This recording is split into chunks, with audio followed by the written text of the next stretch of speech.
In the majestic grand hall of eternal relevance, where time often paced the marble floor and wisdom preferred the back row, a peculiar debate was about to unfold. The audience was a curious blend. Ambition sat upright in the front, regret slouched in the corner, and opportunity darted between seats like it always did. Even silence had shown up, unusually attentive.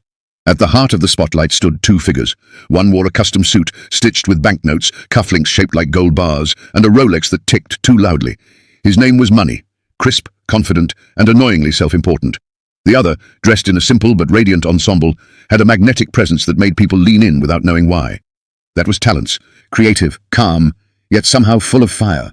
Money stepped forward first, adjusting his glasses and clearing his throat with the authority of one used to being listened to. "Let's not waste time," he began, ironically. "I own it. Without me, dreams starve. Ambitions rot. Even your coffee doesn't brew. I fund education, transportation, governments, even the applause that follows Talents when he performs.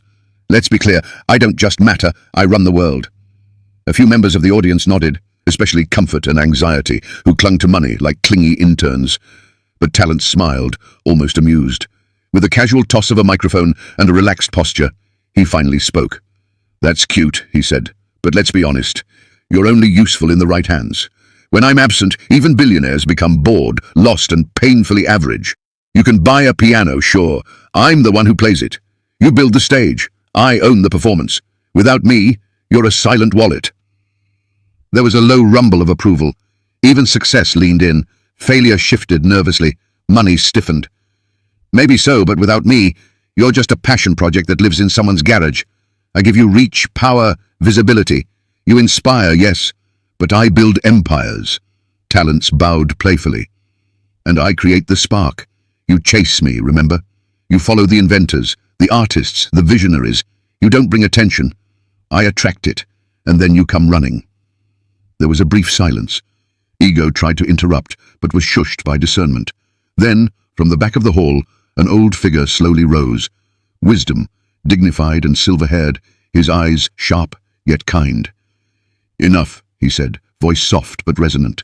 "You both matter, but neither should rule. Money without talents is loud but empty. Talents without direction are dazzling but useless. The real winner is not either of you, but the one who uses you both for a higher purpose." A hush fell over the room. Even pride was still. Money and Talents looked at one another, humbled. Then, slowly, they shook hands. Two rivals now realizing they were stronger as allies. And so the debate ended. Not with a winner, but with understanding. In the hierarchy of value, money and talents are tools, but purpose is the master. Purpose